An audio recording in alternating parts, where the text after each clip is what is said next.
Ang layo naman ng sinasabi mo, Mr. Kasama ba yan dito sa hearing yung comment ko na yon? Ang layo naman. That's an affront to... We want human rights as part of the curriculum of Please, NST. Layo naman, please no? let Senator Bato finish. Ang layo naman nung bakit ka nagkaganon? Ano na nangyari sa utak nyo?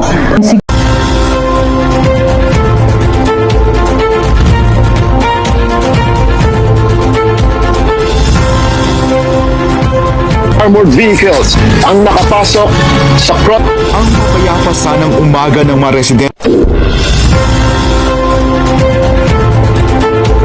Manuel Raul, mga kabayan, nakatikim ng galit kay Senador Bato de la Rosa. At kung ikaw ay bago pa lang sa aking YouTube channel, huwag kalimutan mag-subscribe at pakipindot sa notification bell para updated ka. So let's go, sabay-sabay po natin napakinggan.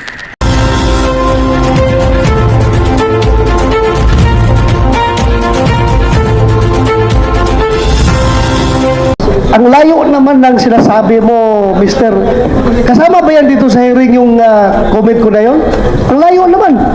That's an affront to... We want human rights as part of the curriculum of Please, NST. Layo please naman, no? let Senator Bato finish. Ang layo naman nung bakit ka nagkaganon? Ano na nangyari sa utak nyo?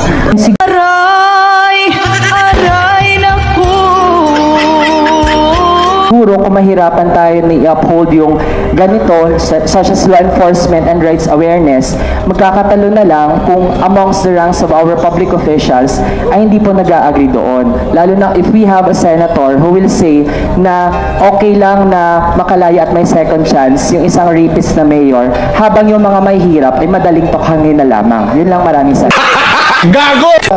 Yes, Chair, can I react? of course, of course.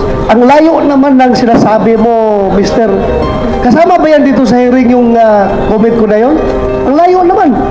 That's an affront to... We want human rights as part of the curriculum of Please, NST. Layo naman, please no? let Senator Bato finish. Ang layo naman nung bakit ka nagkaganon? Ano na nangyari sa utak nyo? Ha? Ang layo naman. I can send you a copy of Ha? our position. Ang layo. At saka, I take offense on your what you said na yung ROTC is a misrepresentation of nationalism. Anong tingin mo sa amin? Anong tingin mo sa... Ganun ka na mag-judge sa amin? Dinadjudge mo kami na ganun?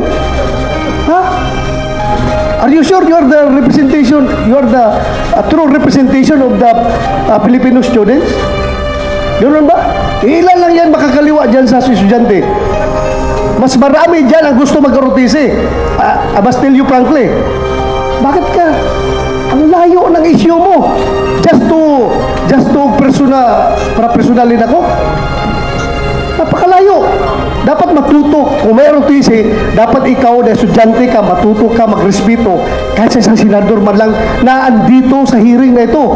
Huwag mong tirahin sa ibang issue na hindi ka kasama dito.